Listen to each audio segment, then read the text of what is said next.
বেশি করবো না।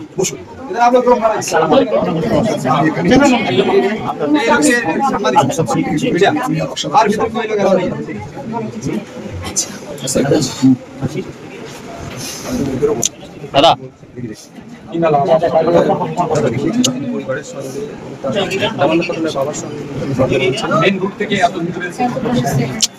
এই বাড়ি আমার এখানে বর্ষা মাস আস্তে আস্তে 24 ঘন্টার মধ্যে এই যে 3 দিন হয়ে গেল, এখন একটাও কিন্তু এই মোলাম থেকে বন্ধু নেই।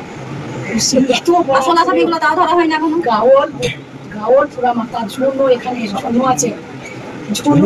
আমাদের এই হিন্দু পাড়ায়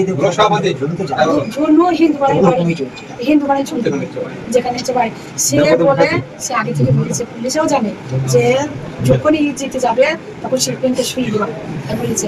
এটা ভিডিওটাও করেছে কে, তারপর জন্য পুলিশের কাছে খবরটা যেহেতু আছে, পুলিশের কাছে সেদিনকে আমার দিয়েছে, পুলিশকে বলা হয়েছে এই ভিডিও দাও, বলছি পুলিশে বলছে আমরা দেখেছি ভিডিওটা। দেখেছো তাই কিসের জন্য সকালবেলায় গেলি না? সকাল থেকেই তো শুনছিলাম এই গ্রামে তো ভোটের দিন আমাদের এই কমরেডরা জানাচ্ছে, আমরা ওখান থেকে জানাচ্ছি কেন্দ্র বাহিনী আসছে, তারপরে এরা ভোট দিতে পারে বললো তো। খালি সব জানে পুলিশের, এখানে আমি পুলিশের কাছ থেকে খুব ভরসা রেখেছি। এখন পুলিশ আজ গেজ করছে, সেদিন সকাল থেকে কেন পুলিশ থাকে না? খালি আমার মা হারাইতো না, খালি আমার মা থেকে যেত। আমার দুধের শিশু কিছু বুঝে না, আমার দুধের শিশু যে মেয়েটা এবার ভোটের যে মেয়েটার জন্য লড়াই করলো, আমার মায়ের দিল আমার মাকে, সেই মেয়েটাকে আমার মা টাইতে দিয়েছে। মা ওই রাস্তায় কত লোক এসেছে, চললো ওই রাস্তা, ওই মেন রাস্তায়, বলছে না আমার মতো তো যাবো না, আমি যাবো না। মা চললো, একটা মেয়ে এমনি করছি, চলো সবাই বলছি চলো। আমার মেয়ে কি জানে যে সে কাক ভোট, সে লাল ভোট কি, সে তার সাদা ভোট কি, কি কালো ভোট, সে কি কিছু জানে? সে জানে কত লোক এসেছে আনন্দ হয়েছে, ওটা সে জানে। ওনার মেয়ে সে পর্যন্ত আপনি কোথায় থেকে এসেছেন, কেন আপনার এতটাই মনুষ্যত্ব, আপনার এতটাই আপনার ভিতরে ইমান ধর্ম ভালো মানুষ আছে, সে এখান থেকে একটু দেখতে আসে।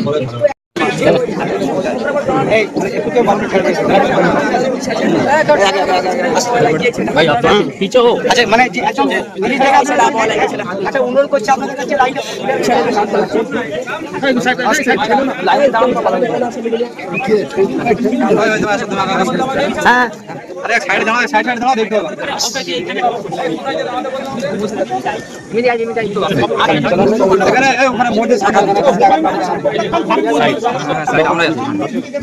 মা বলছেন যে কোনো অবস্থা আমার টাকা চাই না, আমি ন্যায্য বিচার চাই। একজন মায়ের কাছে